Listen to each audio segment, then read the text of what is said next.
Hello everyone, we'll just kind of jump straight in. I'll just share my screen and take it from there. So the basis of the session, just anyone give me a thumbs up or reaction that you can see that. So all good otherwise, good. Right, so yeah, the real basis of this session is going to be around sleep behaviors, the performance killer or the performance catalyst, whatever way you want to look at it. I think it has a huge, overwhelming connection to a lot of aspects of performance, and we'll delve into that, and we're going to unpack that in various ways. So we look backwards and then also we look forwards. Last week Zoe looked at nerves and anxiety. Also next week Zoe's going to be looking at visualization, and then even further there's going to be peak performance, and a lot of stuff that I'm going to talk about today is actually going to have crossover there. Some of the skills themselves, in terms of what we'll be doing, will be a bit advanced, and other stuff will just be very simple, very basic stuff that maybe, I don't know, maybe some of you know, maybe some of you don't. It's definitely stuff I wish I knew back in the day when I was swimming at your age, and even more recently, and a few examples that I'll give. So basically, we're going to look at what happens when we sleep, the basic understanding, why sleep is important, particularly for athletes. Social media and sleep, which is a huge one. You know, there's a lot of implications there in terms of the crossover, and it can really impede performance. How to improve sleep, be various aspects that we'll go through, 3 parts to that. I'll introduce different skills, some more intricate than others. Nutrition and sleep, which again is a big one, and also there'll be a bit of crossover with competition. There'll be a few videos throughout as well, referring from not so known but also known, and also refer you to a few pieces of digestible research-based evidence that is very easy to take in, and is a great source that I've found recently for just expanding my own knowledge in these areas. So this week, performance behavior wise, we're going to be looking particularly around quality practice. This is where the implications cross over with your sleep, how well you can sleep, both the quality of and the transferability to training. There's connection to effective and controllable imagery with some of the skills I'm going to be looking at, which looks forward to Zoe's session on the 31st, thinking about your mindset and that performance application. Then also planning an organization, that you'll see there's aspects kind of embedded within this in terms of stress and sort of external factors that can affect your performance and your sleep. So a quick, real basic overview of sleep. Melatonin is kind of the chemical that induces sleep. So that's basically the way to think about it, is just when you get closer to bedtime, your body's natural internal dark light rhythm, which is your circadian cycle, releases melatonin. And basically around that time of day for you, you'll start to kind of calm down, wind down and go to bed and kind of start to switch off. Different aspects around your sleep and the environment, the light, sound, temperature, all of these things are really important, the routine. We're going to unpack this in various ways in terms of how it can positively and negatively affect your environment, and also the sleep cycle itself that we'll move into very, very soon, looking specifically around the stages of sleep and how, for athletes in particular, what these stages look like and what happens within these stages in particular. And again, the 90-minute cycle is roughly your full cycle of sleep. So that's kind of copy and paste throughout the night for an individual. So this is a really basic overview of what sleep, of a typical 8-hour sleep cycle. You've got your being awake, stage 1 and 2, you kind of become more drowsy. You don't need to know necessarily the specifics of what goes on here, but there's basically your body changes internally. There's reactions that go on, and basically the more optimal your environment, the closer you can get down to these stage 4 and then back up. And down here is your real deep sleep. And up here, what's called REM is your rapid eye movement. And all this stuff is important, and I'll unpack these things.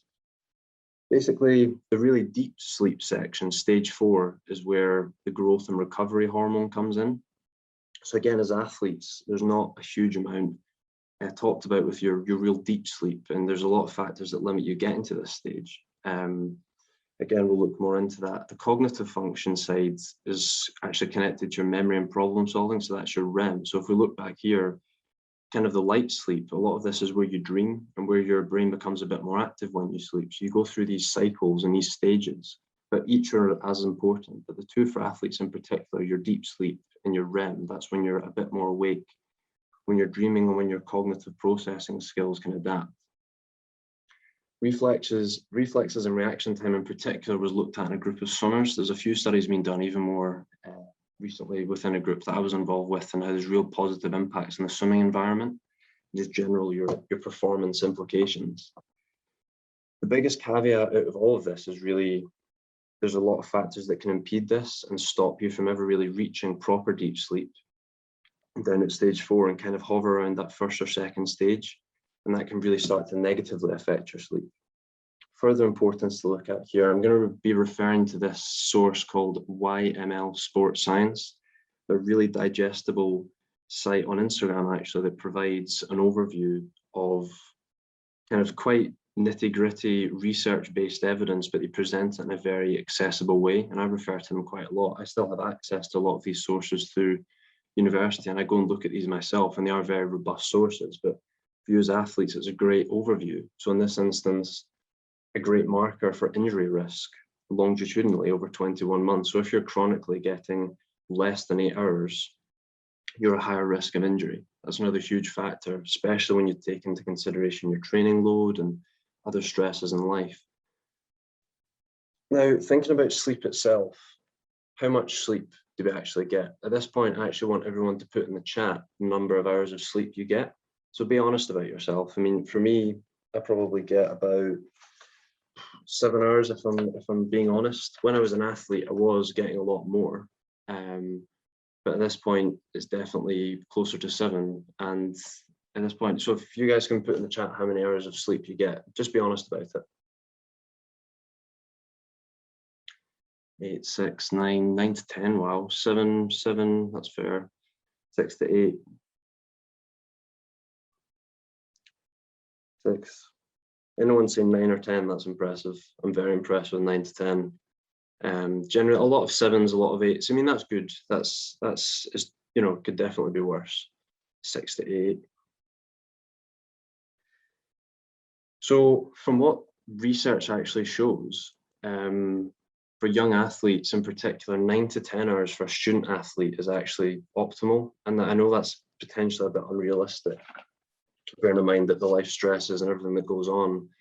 But we're also going to look at ways how you can boost your sleep or bank your sleep through different techniques. But as a guide, this is kind of roughly how many hours you should be getting. Sort of that 9 to 10, then as you get a bit older, 8 to 10. So a lot of you are kind of getting close to that bracket, or maybe even a little bit less, but that's not a problem because there's lots of things that we're going to talk about that can push into that. I wasn't aware of a lot of these things when I was younger, and I probably didn't sleep enough. And even thinking about now, what I've observed at competitions, talking to athletes, student athletes in general just do not get enough sleep. So I'm going to play a quick video here. It's about a minute or so I'm going to play of this. So this is from a professor out of the University of Arizona, specifically looking at risk management in athletes. I think it's a great little minute segment here that we're going to look at.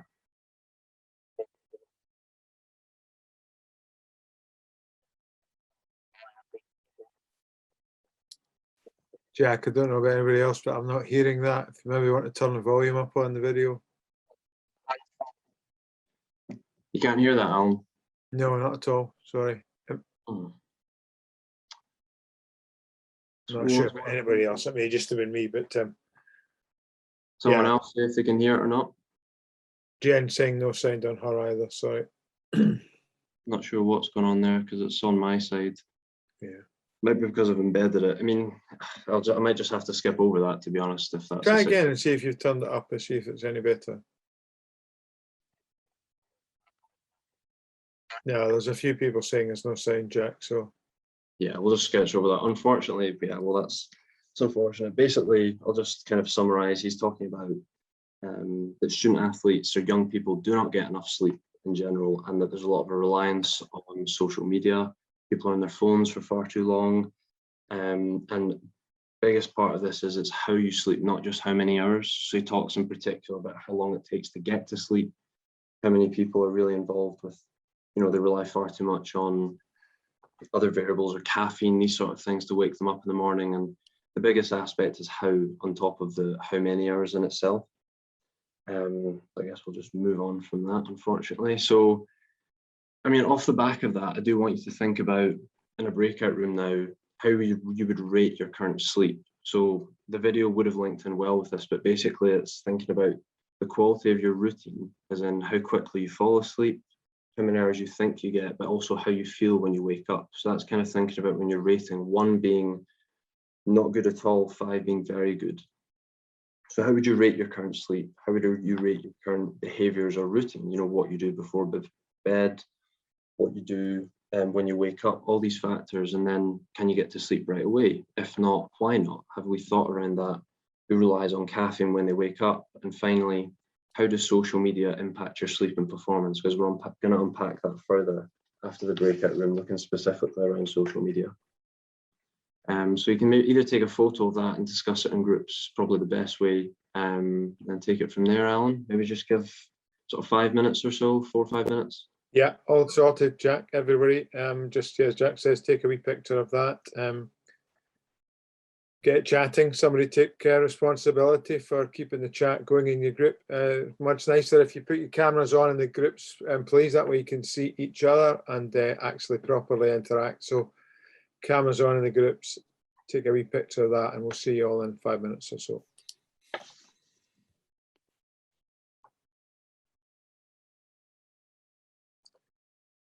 Those of you who just joined, I'm just assigning you to groups now. Trying to.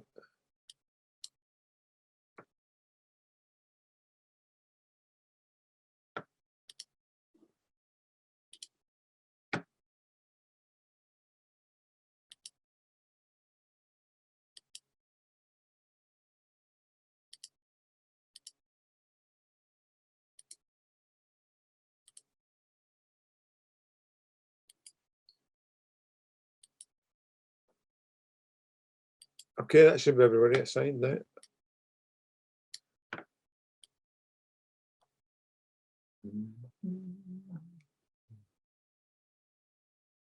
June seems to have left her bedroom and her phone to one side. Emma, I have shoved you in a group if you're there. I can't actually join just now, Alan, so if you don't mind, I'll just stay off. I know, but no problem. Thank you. No bother. Then people might want to do it. There we go. We're underway and we are all back. Welcome back, everybody. Hope you had some good chat time. No doubt want to hear a bit about that. So I'll hand you straight back to Jack. Cheers, Alan. Yeah, I can only apologise about the video. I did rehearse that and make sure it worked, but it's just not. And I've unfortunately got another one from Phelps as well that again will unlikely not work. So I'll put them, I'll link them for when this stuff is shared and you can go and look at it yourself. But this is where it's going to have to go. Just in terms of conversation, I'll kick off our group. I thought it was really interesting. Athletes talking about diet and how close they're eating to meals was a real big one, and also just the schedule of when their sessions are, later in the evening, early in the mornings. You know, it's just not feasible to get a lot of sleep. And I will be talking around the importance of kind of nutrition and napping, you know, that can be a real aid to, you know, just not being able to get enough sleep in general. And we'll look at other skills as well. But anyone else willing to fire in either in the chat or open about anything at all, how you'd maybe rate your sleep or maybe effects of social media? Our group, Jack, talking about they're kind of surprised at when they saw that number. You know how much sleep they were actually supposed to get. Recommended 9 to 11 hours. You know, they felt that was a lot. It was more than they expected, especially and how difficult it would be to achieve that. You know, given a 5:40 start or a 5:45 start for morning training, building in all the, you know, getting up, getting ready for training, getting to training. You know how tough that would be to achieve those kind of numbers in terms of sleep. So it was interesting.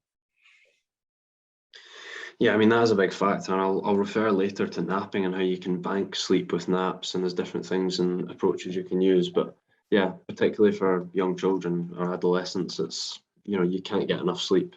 And Ross has just fired me a message about trying to get one of the videos working. So if I can get the Phelps one up and going, that'd be good for later on. Anyone else about topics or interest? There was also I was asking about social media, about use on your phone before bed and how that might keep you up, how easy it is to fall asleep, that sort of stuff.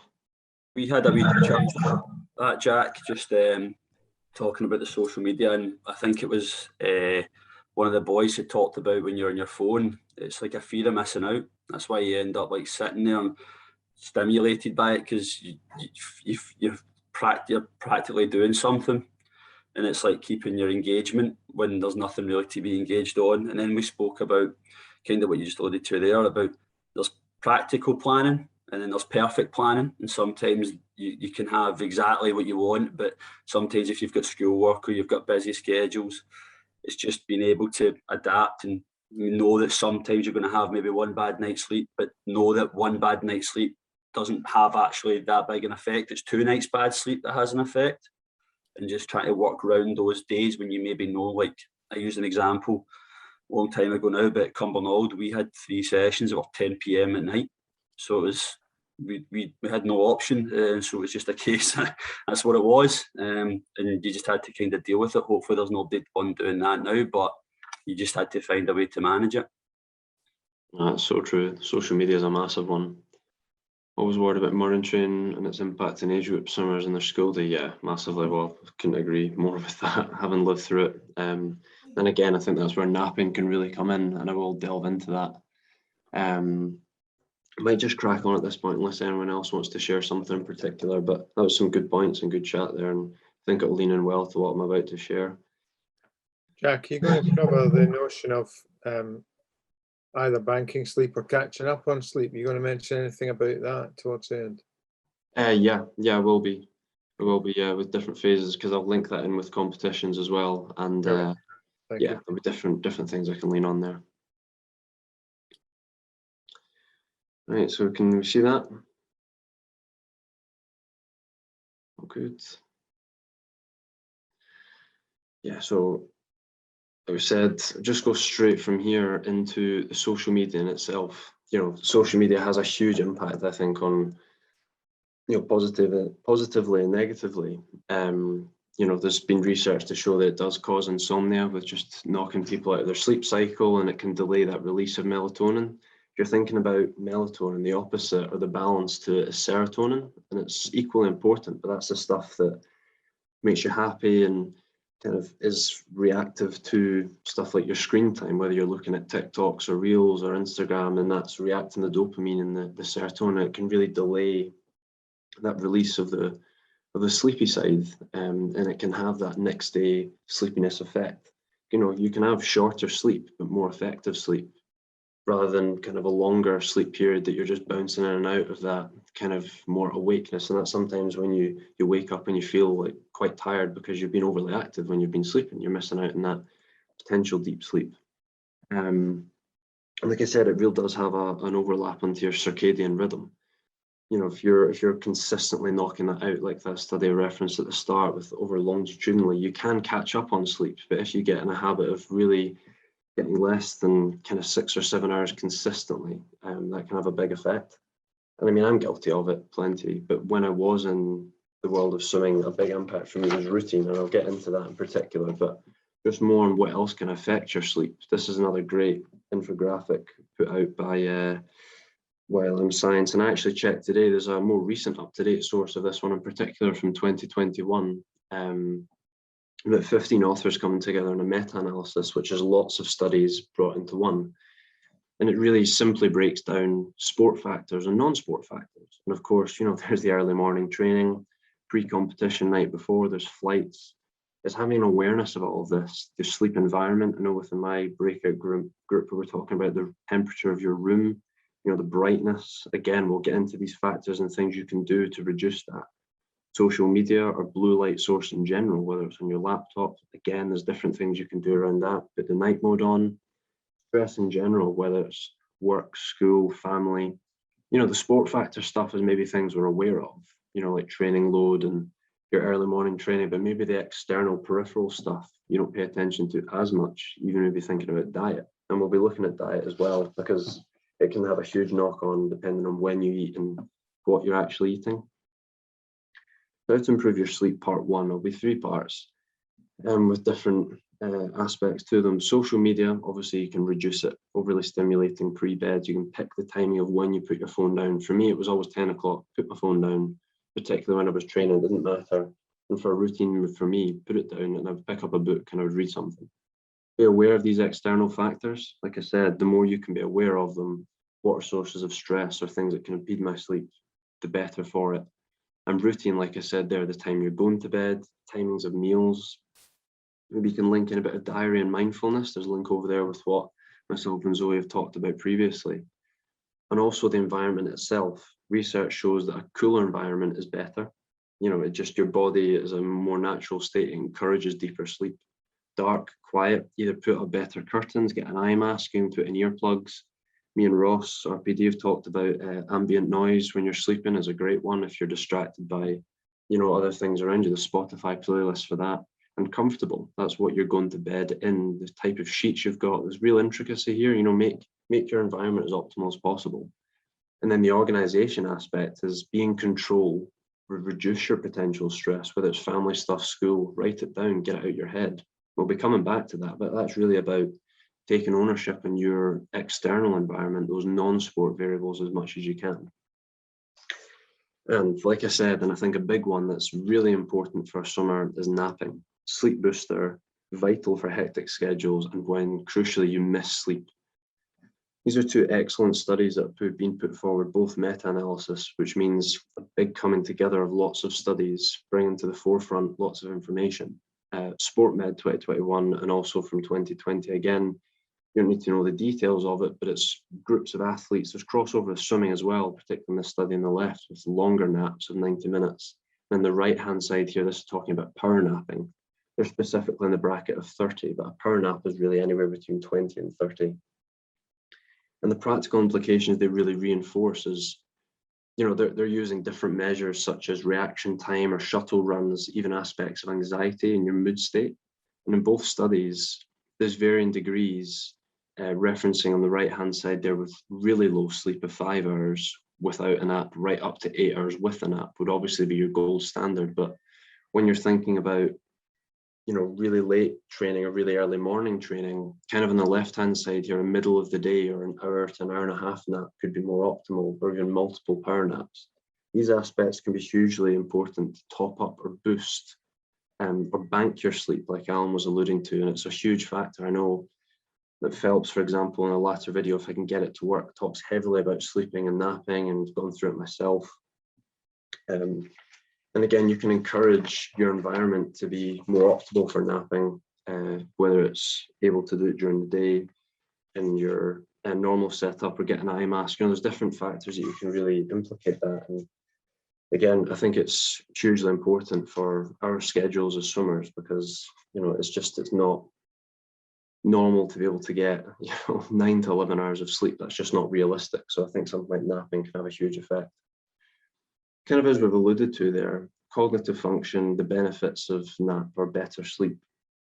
A lot of research talking about the communication skills, your mood state, enhancing your learning capabilities. You've got your reaction times, even your metabolic rate. That's how well you process your food. We'll be getting to that as we go a little bit later. Health in general, that balance of your melatonin and serotonin, your kind of awake and sleep chemical in your brain.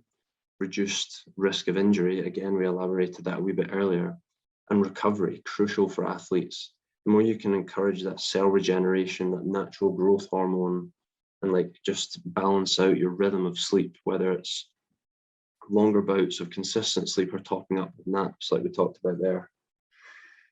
So another skill that I want to touch on is progressive muscular relaxation. Now, this one's really important because it's going to have reference to imagery and visualization, which is what Zoe's going to be talking about next week, as well as my own aspects of sessions 6 and 7, which is preparing for peak performance. So PMR in its simple sense is basically you're progressively tensing and relaxing muscle groups sort of sequentially down your body. And it both makes you more aware as an athlete of all these muscle groups, but can also have knock-on effects of relaxing your state, whether you're wanting to sleep or generally de-stress. A lot of us carry our tension or stress up in our shoulders or our neck, and this sort of exercise and routine that will give you both links to as well as a brief explanation of how to do it can really just relax everything down, and it can be a fantastic way before going to bed, but also before competitions. I've used it at competitions myself, and I find it extremely helpful when trying to calm both nerves and anxiety. So in a nutshell, you're just sequentially starting from your head down to the bottom of your body, and you're focusing your attention on each muscle group that I'll specify later, but basically it's a slow breath in, you're maintaining tension in a specific area for 5 to 7 seconds, you release, and you maintain attention for kind of 10 to 20 seconds, being aware of what you're feeling and just letting yourself really relax, and then you just consistently repeat this. Now, in an application, or kind of like there's an overview, you want to start in the lower extremities and work your way up. You can go through your hands and a bit more specific around your face and cheeks. And here, there's a good video link here that kind of takes you through a sequence to get a bit more of an understanding of what's going on. And then this is, you can either take a photo of this or see it in the slides. This gives you a really intricate step-by-step guide for the specific groups for 16 muscle group and then down to 7. And that's when you get a bit better at it. You can kind of link things together, do both hands at the same time, both feet, both arms, your thighs. And all of this, really the biggest emphasis is it has a direct crossover with skill acquisition and learning your body, being more aware of what's going on. It really connects kind of the mind and the body, and the more aware of the more aware you are of what's going on in your extremities, the better athlete you'll be. I know, for example, there's different muscle groups I didn't even know you could activate or were relevant, but then there's an application there to both land work in the pool, but also just in this sense, relaxing yourself down and just becoming more full body aware. So the potential benefits of progressive muscular relaxation, it really can reduce stress. There's a lot of research there. It can improve the quality of sleep. Can reduce the time to get to sleep, and it's applicable on race days, and I'll get into that in later sessions and how you can apply it in the run-up to competitions, during competitions, whether it's at the hotel in a quiet space, even in marshalling. Again, if you're aware of nerves and anxiety, again, it can be a real de-stressing tool, particularly if you're in a situation where you need a positive distraction. And like I said, it's linked to visualization imagery. The more aware you are of controlling your mind and being aware of focusing on a certain area, that kind of really paves the way for what's to come in terms of what Zoe will be talking about, because there's a differentiation between imagery and visualization, and that it can be both in your head but also has an application to the body itself. And like I said, skill acquisition, the more aware you are of what's going on in your body, the better, and the more understood you'll be as an athlete. At this point, I think I might take a little pause to see if anyone has any questions, because I'm aware that might be a little bit of an intricate topic. Again, once this is shared, there's good links available and you can follow it, and it is relatively straightforward to understand once you get the premise of it. But you know, there will be repetition of this in my own sessions, and I think Zoe will be touching on aspects of this as well, for anyone that's kind of a little bit, this is going over my head a bit, but basically it's a great tool to de-stress. And again, once these slides are made available, there's lots of resources there for you to tap into yourself and sort of better understand what's going on. So competitions and sleeping, in the run-up and during, I'm going to be talking more about this in session 6 and 7, but there's a real importance here to focus in on the anxiety and the adrenaline versus sleep. So in that competition context, there's going to be a lot of nerves or just sort of emotions swirling around in the run-up to a competition as well as on the day of. And, you know, there's real importance of the discuss skills and applying them earlier. If you can apply this stuff before it gets to the stage of actually at a competition, like, oh, what was that thing we were talking about that could help me sleep? You know, it's like anything, you need to practice these skills. And if you can apply them before you get to the stage of racing, which is later on, potentially for Scottish short course or upcoming, or even years from now in a big competition. I know that from my own experiences in 2018 in the Commonwealth Games, I would have loved to have some of these skills available. I knew some of them, but not a lot of them. In that particular example, the men's 4x100, we had the race very late in the evening. It was about 10 p.m, half 10 even, by the time we got back after the competition and got fed and whatnot. I think I was in my bed maybe 1:30, and I was up for the heats of the 100 freestyle the next day. I remember vividly lying there thinking, I have no idea how I'm going to get to sleep or how I'm going to process what I've just done. What do I do in this situation? Well, I thought, well, I can't control not being able to sleep in this situation because of the time frame, but what I can do is just relax. I know that if my body's switching off, if I can at least turn off my body then my mind will try and follow suit. And I did get a bit of sleep, but in the end of the day, like we've been talking about with schedule, it's not always realistic that you will get to sleep straight away, or you will have X amount of hours. But in this context, I think I had maybe 3 hours of solid sleep, let's say, and I still managed to get up and put in a decent performance. And all this being said, the skills that we've talked about have direct transferability to the competition. Again, I'll elaborate in session 6 and 7. So how to improve, thinking about grounding techniques that Zoe talked about. You know, you're in this vicious cycle of worry, I can't sleep, like myself in 2018. Zoe's talking about stuff like count backwards, 100 down to 1, 2s, 3s. It's relaxed distraction. You've got aspects of your PMR. You're connecting your mind and your body. And then also your breathing. Zoe's talking about your parasympathetic. That's when you're really focusing on slow exhales. You don't have super fast inhales, you just slow it all down. These are all things you can do to really dial yourself in and just really kind of empty your head and focus in on 1 or 2 things and not let yourself wander off and worry and, you know, that vicious cycle of I can't sleep and I can't sleep. And then it just makes you more awake, if anything, and worry. Expressing. There's diaries, cathartic writing, the journals. Again, that links back to my first session, even some of the stuff that Zoe talked about, your cathartic writing. Planning and being organized. Get your head empty it out and have that cognitive autonomy. The less you can have going on flying around in your head, the better. When it comes to directly sleeping, all this stuff has transferability. You know, the grounding techniques that Zoe talked about for nerves and anxiety, there's a transferability into sleeping and counter. So in this instance, a lot of this stuff is actually relatable when you're in a competition context. So the last little segment I want to talk about is kind of that diet and sleep when you're training competition. So we're looking at meals and kind of food. I know within my own group, there was an interest in nutrition and the timings. And again, I'll show you a few more slides that have some sort of foods to eat and potential timings of stuff. But basically for pre-training competition or in general, you want to make sure that 2 to 3 hours before bed, if you can, for a big meal.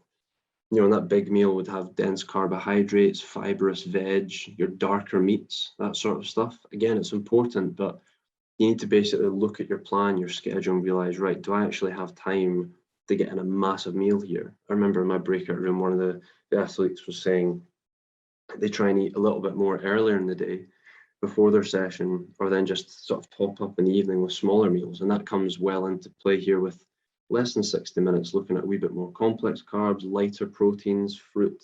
And I'll elaborate a little bit what light protein means in the next slide.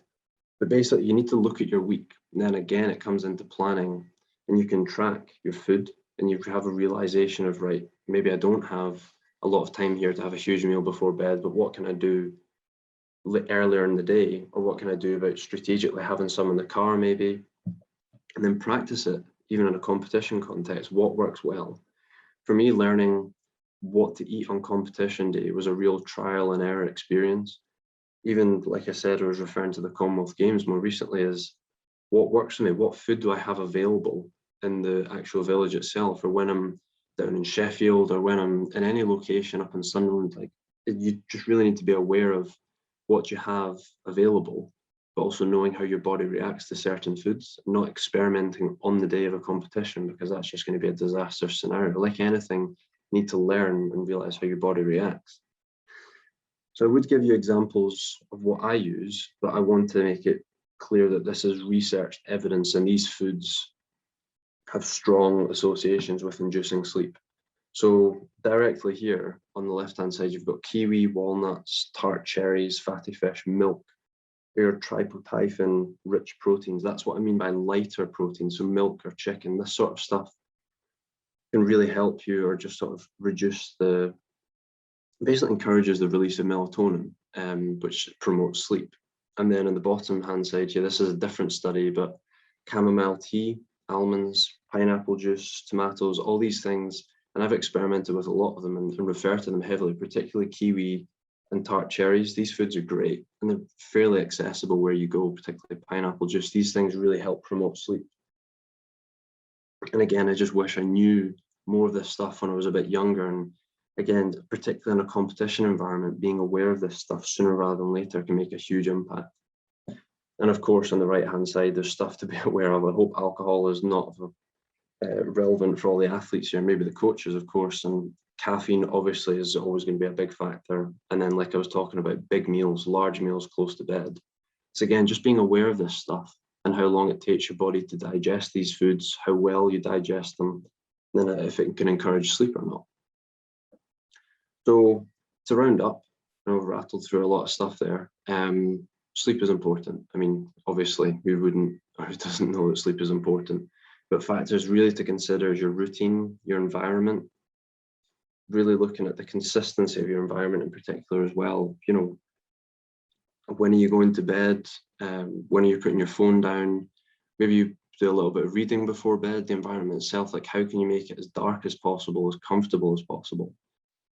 And it's not just about the number of hours, it's how you sleep. In that first video, it would have explained a little bit better, but basically a real marker for an athlete is the quality, not just the quantity. You can have a really good 4 or 5 hours sleep versus a bad 8 hours sleep if you're just bouncing in and out of that, you know, that stage 1 or 2, just light sleep. Like any skill, you need to practice it and apply it in multiple settings, situations before a competition, for example. Like your PMR, I would encourage you to look into that, progressive muscular relaxation, whether it's just on your own accord, like you can Google it. There's great resources out there. I'll follow the links before because we will be referring back to it. Being less stressed, more organized, like anything, the less stressed you are, the more sleep or improved sleep you'll have.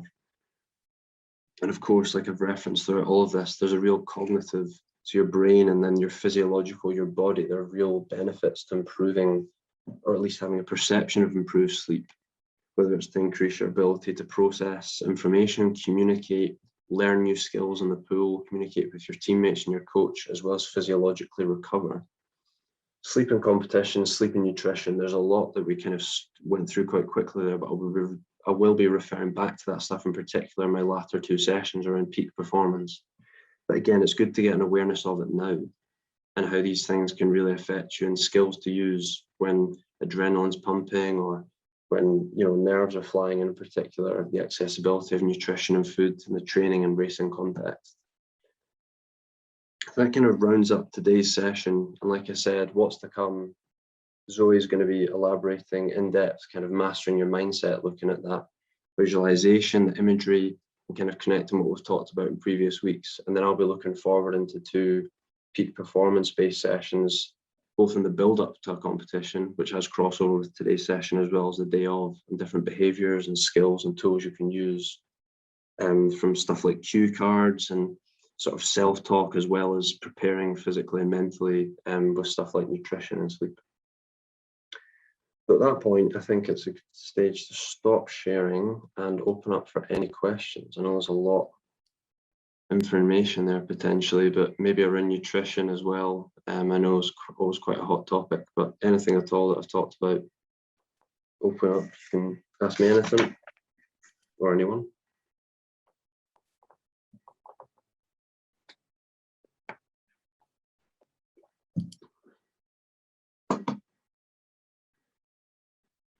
No questions? That's a good Jack. No? There's one there for if you didn't like it. Yeah, those foodstuffs that June asked that question in the chat. If you don't like those, I guess there are other alternatives that maybe you didn't put up or weren't in the studies that you showed. Yeah, well, like I said, I only wanted to put up on the slides what I knew had been researched and were evidence-based, which were the foods that I referenced there. There are other, again, if you do your own research, you can see there are other potential alternatives out there, but I would always approach with caution if there's not evidence to support that. There's also ways to maybe adapt them and make them more likable, whether it's blending in the pineapple juice with orange juice, for example. There's maybe different ways you can experiment with that, but yeah, it could be a little bit of a tricky one if you don't like anything on those slides at all.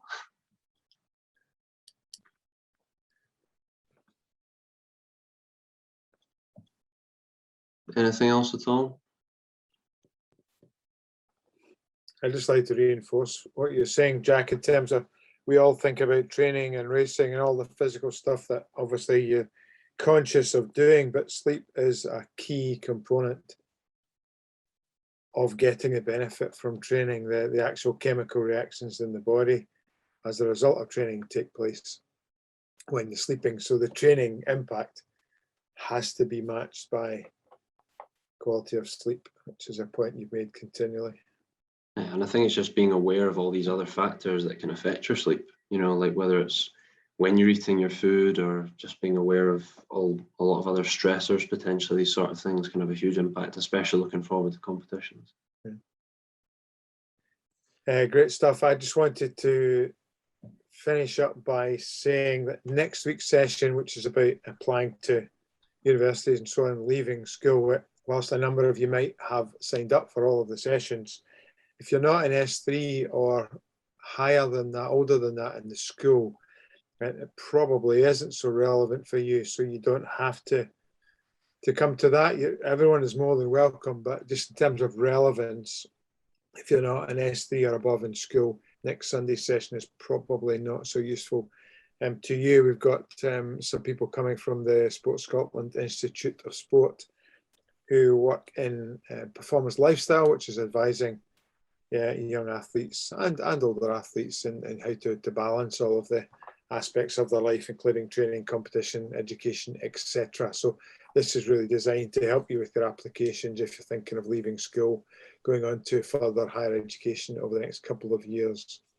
So that's next Sunday, which is our next session, and then we're back into things as Jack has been showing you there a slide or two ago.